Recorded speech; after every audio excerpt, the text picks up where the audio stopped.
Move to the third part of how can we improve our programming through AI journey, which is bug detection.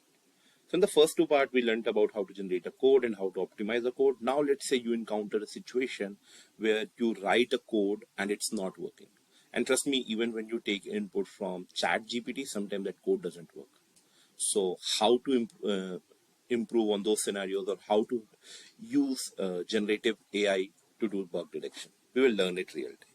So this is the code which I have written. This code is more about if I give you a list and I have to tell you, give me the biggest number, whatever is present in the list. Let's say we have to write a code for this. So I've define the find largest number, and then I'm starting with writing a code. And when you give an input, ideally this function should give you, for example, if we take 3141592 this list, it should give as an output this position number 9. Let's just see. I have intentionally imparted an error in this. Now I am going to use this code and let's say run on a Google Collaboratory or any IDE you use, that's fine. Let's say I run this code, okay, and see what is the output I get.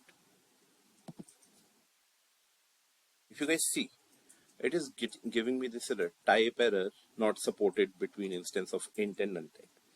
Now error is somewhere in this line, but let's say if I don't understand this code completely, what is happening, why it is not working, how can we fix it? So what I'll do, I'll copy paste this code as it is, go to I'll start the new chat instance and I'll say I have written a code, I have written a code, and then I give this input, and then I got this error. I'm going to type it. Sorry, I'm getting this error.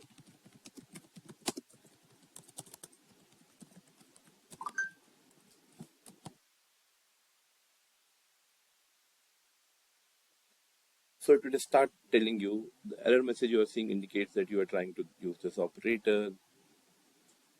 It is saying that if you go to your code, the largest is set to none.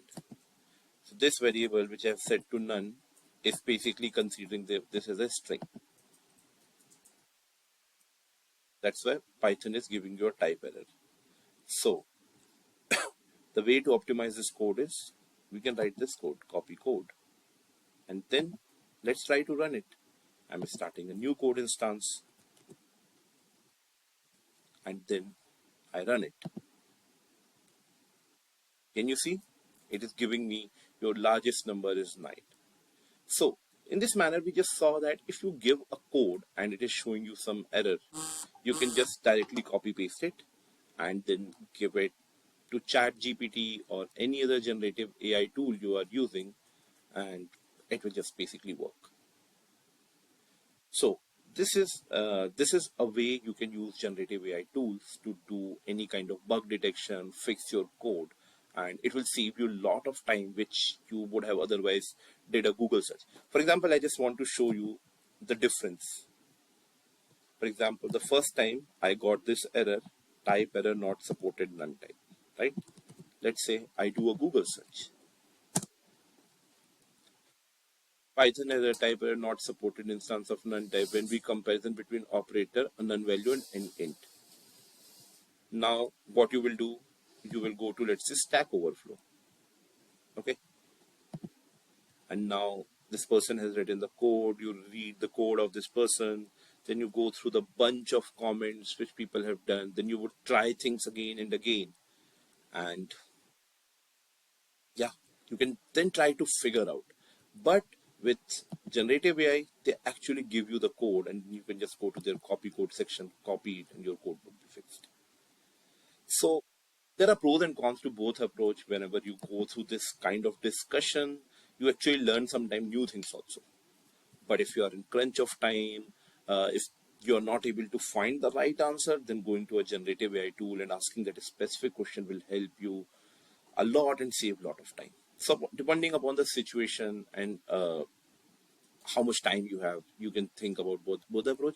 Second scenario where I have seen that sometimes when I am facing very specific error, like I'm writing a very specific kind of code which is not very popular and may not be in their Stack Overflow, then it take me more than couple of minutes to find that error. However, when I just pass that information to any generative AI tool, they just tell me what is the issue with your code.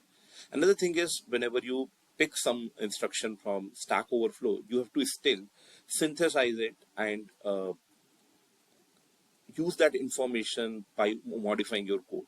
So you may, if you have not got the code completely, you might not be able to synthesize it and then incorporate the change. Whereas in these generative AI tools, they pinpoint the exact mistake you have. They don't even change the syntax of your code drastically.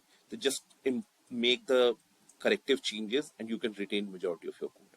So this is why I generally prefer for bug detection generative AI.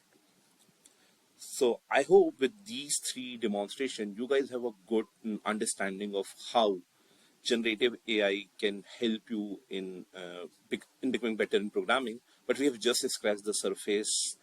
There are way too many things or more cool things you can do with generative AI. This course was meant to do just some introduction and giving you a feel of how powerful these tools are and how can it make you better in coding and programming.